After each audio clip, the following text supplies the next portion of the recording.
কথা দিয়ে যায় আপনাদের মাঝখানে। আমি কিছু হতে পারলে প্রথম যেই কাজটা করব যে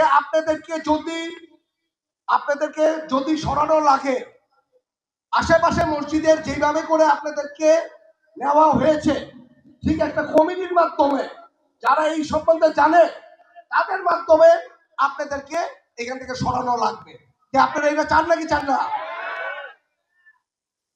এখন আসেন হলো আপনাদের শর্ত কি কি দেয়। ব্যবসা করতে পারবেন না, ওই জায়গায় পড়াইতে পারবেন না, কিন্তু আপনাদের নামকেও আসতে একটা হাদিয়া দেন। আপনাদের যে সংসার আছে, আপনাদের যে সংসারকে যে 3 বেলা খাওয়ানো লাগবে, এই কথাটা তারা ভুলে যায়।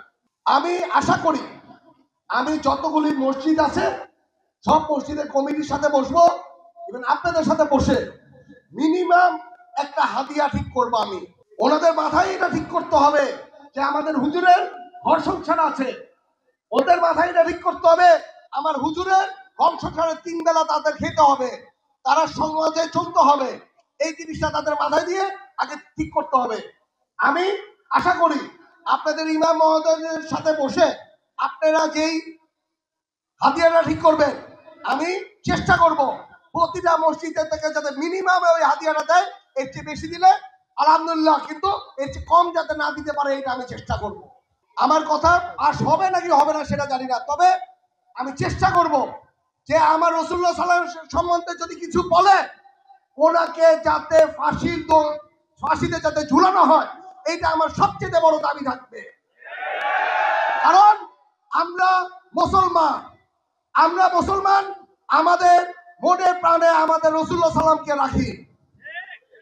ওনার সম্বন্ধে কিছু বলা মানে আমাকে বলা, ওনার সম্বন্ধে কিছু বলা মানে জাতিকে বলা, ওনার সম্বন্ধে কিছু বলা মানে এই দুনিয়াকে বলা।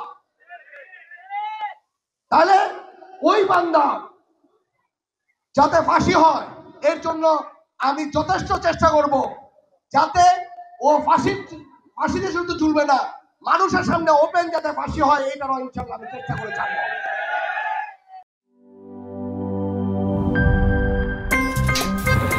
আমার একটা স্মার্ট সিদ্ধান্তে 25% গ্যাসের খরচ কমেছে। ভাবছেন কিভাবে?